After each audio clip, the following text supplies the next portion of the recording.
Hello friends, how are you all.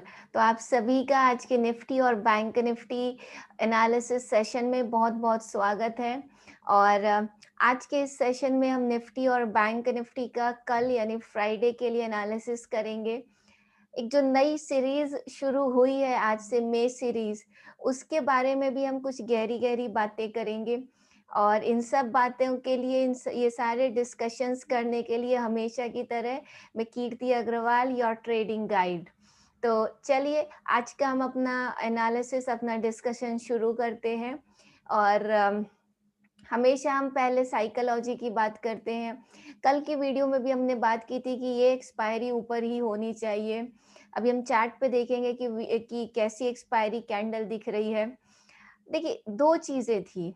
एक बहुत बड़ा जो पेच था आज के ट्रेडिंग सेशन में, वो ये था कि आज के प्राइस एक्शन से आने वाले सीरीज़ में क्या प्राइस एक्टिविटी होगी, उसकी रूपरेखा पता चल गई। आज का जो प्राइस एक्शन आया बाजार में, आज की जो मूव आई बाजार में, उसने मार्केट की साइकोलॉजी बयां कर दी। कैसे? 2 तरीके थे। या तो ये एक्सपायरी ही बहुत ऊपर ले जाता, जैसे 100 पॉइंट, सवा 100 पॉइंट ऊपर खुली निफ्टी, वहां से ये 200 250 पॉइंट ले जाता और 15,140 150 का वो जो जोन है, वहां पे खींच के और बाजार बंद हो जाता। तो वो एक तरीका था कि जो शॉर्ट कवरिंग मूव्स जितनी भी आती हैं, तो उनकी एक्सपायरीज इस तरीके से होती है, जब बाजार एकदम मूड में है कि नहीं, अब सेलर्स को बिल्कुल खत्म ही कर देना है बाजार से। मैंने आपको हमेशा बताया, बाजार जो भी करती है एक्सट्रीम ही करती है, थोड़ा ज्यादा ही करती है। तो ये एक तरीका था एक्सपायरी का। 2 चीजें हो सकती थी और दूसरी चीज हुई है, तो हम पहले पहली चीज डिस्कस करते हैं। पहली चीज ये है कि एक ये तरीका है बाजार का कि ये बाजार खींच के ऊपर लेके जाती और 15,140 150 का वो जो जोन है, उसका जो हम चार्ट पे अभी देखेंगे, यहाँ पे ले जाके बंद कर देती। तो उसमें क्या होता कि बाजार सारे सेलर्स को, ये जो शॉर्ट कवरिंग मूव चल रही है, तो बाजार सारे सेलर्स को आज ही बाहर कर देती।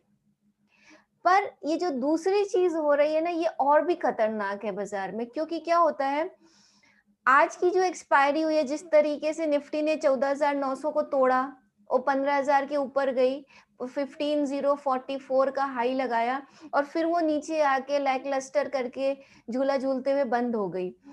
ऐसी जो प्राइस एक्शन होता है, ऐसी जो मूव्स आती है, जनरली ना थकाने वाली होती है। जनरली ऐसी मूव्स जो होती है बाजार में, सेलर्स का कॉन्फिडेंस बढ़ाने वाली होती हैं। तो बाजार क्या कर रही है, सेलर्स को भी खुश कर दिया कि ठीक है, आपका 14,900 का लेवल है, मैं ऊपर गई और नीचे आके बंद हो गई। तो वो भी खुश, वो भी कॉन्फिडेंट कि नहीं, अभी हम बाजार में सेलिंग कर सकते हैं।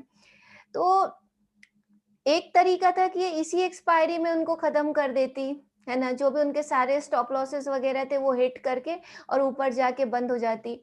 ये जो दूसरा तरीका है, अब जो शॉर्ट कवरिंग मूव आएगी, वो नई सीरीज में आएगी। इसका मतलब अभी मार्केट सेलर्स को भी कॉन्फिडेंस में रख रही है कि नहीं नहीं, बेचो, बेचना भी सही है, फिर ऊपर जाएंगे, अभी कहाँ भागा जा रहा है। कोविड केसेस 3,70,75,000 हो गए हैं। तो ऐसे केसेस में जनरली मुझे लगता है, हो सकता है कल का दिन भी बहुत सुस्त टाइप का रहे, ऊपर नीचे करके हम इसी दायरे में 14,900 950 और नीचे में 800 850 में बंद हो जाए। लेकिन जो बड़ी मूव आएगी बाजार में, वो फिर मंडे से आएगी और वो अब मे सीरीज में आएगी। तो ये बाजार अब ऐसे झटके दे दे के, गैप वैप कर करके ऊपर जाएगी। देखिए, 14,400 इज नाउ योर 14,700, सॉरी, 14,700 यानी 14,700 का जो लेवल है, वो हमारा सैक्रोसेंट लेवल है। इस पूरी मूव को, एक बात आप समझ लीजिए, 2 तरीके होते हैं जी ट्रेड करने के। एक तरीका ये है कि आप इंट्राडे में लो, आप प्रॉफिट लो और आप इंट्राडे में निकल जाओ, मुझे कल की कोई टेंशन नहीं है। दूसरा तरीका, जो इस मार्केट को, ऐसे बाजारों को ट्रेड करने का सबसे उम्दा, सबसे खूबसूरत तरीका है, वो ये है कि आप इस मूव को राइड करिए। Getting it? मेरा सुझाव आप सभी को ये है कि आप इसको राइड कीजिए। करना ही क्या है, आपने स्टॉप लॉस ही तो ट्रेल करने, ऊपर तो वो हर दिन खुद ही जा रही है। मान लीजिए कल इसका लेवल 14,400 का था, आज इसका लेवल 14,700 का है। एक बार ये 15,000 के ऊपर जाएगी तो इसका लेवल 14,900 आ जाएगा। तो हमने अभी के मार्केट में हम जितना राइड करेंगे ना, उतना हमारी प्रॉफिटेबिलिटी बढ़ेगी, उतना प्रॉफिटेबिलिटी एनहांस होगी। तो एक तो ये सुझाव भी था और आपको हिंट भी थी कि क्या करना है। समझदार के लिए इशारा ही काफ़ी है। तो इस तरीके से कुछ बाज़ार में सेटअप है, इसका मतलब अब जो इसको एक्शन, रिएक्शन देना है ना, अब ये नई सीरीज़ में देगी। मई सीरीज़ में कुछ ये कमाल करेगी। अभी थोड़ा जलवा दिखाया है, थोड़ा ट्रेलर दिखाया है, पिक्चर अभी बाकी है मेरे दोस्त। तो चलिए अब हम चार्ट पे चलते हैं, कल फ्राइडे है। ऑलरेडी हमने फ्राइडे की बात करी कि कोई बहुत बड़ी मूव मुझे नहीं लग रहा है, अगर आनी होती तो आज ही आ जाती। अब अगर नहीं आ रही है तो वो 2 तारीख का यानी 2nd ऑफ मई का वेट करेगी। ये जो 2 दिन होंगे फ्राइडे और मंडे के, इसमें थोड़ा-सा पेशेंस रखिए, लॉन्ग है तो लॉन्ग पोज़ीशंस को होल्ड करके रखिए। If anything changes we will change, ठीक है? अगर कुछ बदलेगा, कोई स्ट्रक्चर वगैरह बदलता है, कोई न्यूज़ पे नीचे के लेवल्स कटते हैं, तो हम भी अपना व्यू चेंज करेंगे। एज़ ऑफ नाउ आज की डेट में जो क्लोजिंग हुई है, जो सेटअप है, उसका यही इंटरप्रिटेशन है और यही हमारी एनालिसिस है। तो चलिए अब हम चार्ट्स पे चलते हैं। अच्छा, आप सभी को बता दें 8th और 9th मई को हमारी लाइव ऑनलाइन ट्रेनिंग है विथ 3 मंथ्स प्रीमियम मेंटरशिप। तो आप में से जो भी ट्रेडर्स जॉइन करना चाहते हैं, सिर्फ 20 सीट्स है so that I can pay attention to everyone individually. तो आप ऑफर का भी लाभ लें और इस ट्रेनिंग के लिए ऑलरेडी ऑलमोस्ट 10 सीट्स फुल हो गई हैं।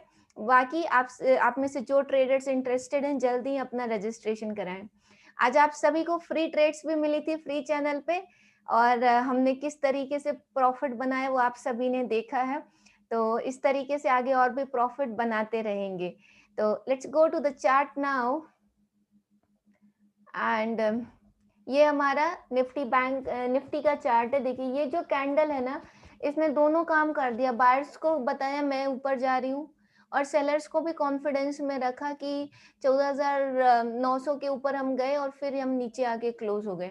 तो इस तरीके का मार्केट जनरली ये थोड़ा इस जोन में हो सकता है कंसोलिडेट करे और 1-2 दिन के बाद मीन रिवर्जन वगैरह होके फिर ऊपर चल दे। अब ये ऊपर जाएगा तो सीधा इस लेवल को 15,200 को 250 के जोन्स को, सॉरी 273 के जोन्स को, यहाँ पे अब इसको वापस जाना चाहिए। तो मेरे हिसाब से अच्छा सेटअप है। पहले का इसका ये ट्रेल बन रहा था हमारा जिस दिन हमको ये कंफर्मेशन कैंडल मिली थी 14,484 का। अब जो हमारा ट्रेल हो गया इसमें वो हो गया 14,690, 14,700 पे। एक बार ये 15,044 के ऊपर जाएगी then we will shift our trail to this low 14,800 और इसी तरीके से हम ट्रेल करते चलेंगे। बैंक निफ्टी में मुझे लगता है कि बैंक निफ्टी अब यहाँ से एक बार अपने इन हाइस के आसपास 36,500 इन हाइस के आसपास इसको आना चाहिए और अगर ये चाहे तो फिर यहाँ से नया हाई भी लगा सकती है, लेकिन एज ऑफ नाउ हम यहाँ पे ये टारगेट रखेंगे 36,500। ये जो टॉप बने मल्टीपल टॉप्स हैं तो इसका टारगेट रखेंगे 36,500 का। मौजूदा लेवल से अगर हम देखें तो 3,000 पॉइंट की मूव लगभग बैंक निफ्टी में हमको आने वाले समय में मिल सकती है। कल फ्राइडे के लिए आप दोनों चीजें कर सकते हैं। अगर पहले बाजार नीचे खुलता है तो वहां पे हम खरीदारी करके और 34,200 के टारगेट्स के लिए इसको होल्ड कर सकते हैं। अगर बाजार ऊपर खुलती है और आज के दिन के हाईस के आसपास यानी 34,200 300 के आसपास खुलती है तो उन लेवल्स पे फिर हम इंट्राडे में शॉर्ट भी कर सकते हैं। ओवरऑल फ्राइडे पे बड़ी मूव ज्यादा एक्सपेक्टेड नहीं है। फिर भी अगर बाजार आपको 34,300 के ऊपर सस्टेन करते हुए दिखती है तो उसको अंडर एस्टिमेट ना करें। वहां से 300-400 पॉइंट की रैली और आ सकती है और फिर ये बाजार ऊपर 36,145 का लेवल, लेकिन कल के लिए स्पेशली 34,900 तक भी अगर ये 300 के ऊपर सरवाइव करती है तो 34,900 तक भी निफ्टी बैंक जा सकती है। पर्सनली और निफ्टी में अगर हम देखें, निफ्टी अगर हमको वापस 14,800 820 के जोन्स में मिलती है गिर के, तो हम वहाँ पे बाइंग करने की कोशिश करेंगे। 15,040 15,050 पे मिलती है, तो वहाँ पे हम सेल करने की कोशिश करेंगे। अगर 15,050 के ऊपर सस्टेन करती है, तो फिर ये 15,150 या 200 की तरफ जा सकती है। ओवरऑल अगर आप वीकली कैंडल देखें तो अच्छी कैंडल बन रही है, और जनरली ऐसी candles highs of the week पे क्लोज़ होती हैं, तो कल तेज़ी तो दिखेगी ही। अब हम गिर के ऊपर जाते हैं या ऊपर से नीचे गिरते हैं, वो देखने रहेगा, क्योंकि कल इस सीरीज़ की भी पहला दिन है मई सीरीज़ का। और हम भी देखेंगे कि मई सीरीज़ की ओपनिंग कैसे होती है, कैसे बाज़ार मई सीरीज़ का स्वागत करता है, और फिर किस तरीके के वहाँ पे प्राइस एक्शन रहते हैं। तो ये कुछ बातें हो गई शॉर्ट में, सिंप्लीफाइड वे में, और ईज़ी टू अंडरस्टैंड है, आप समझ के और इसको इम्प्लीमेंट कर सकते हैं। आप में से जो ट्रेडर्स हमारे पेड टेलीग्राम चैनल को जॉइन करना चाहते हैं, वो भी हमें इसी नंबर पे 9171116445 पे कॉल या व्हाट्सएप करें। आज की वीडियो में इतना ही। आपको क्या करना है, अगर वीडियो पसंद आई हो तो लाइक, शेयर, सब्सक्राइब और नीचे कमेंट करके अपना फीडबैक ज़रूर बताएँ। नमस्कार।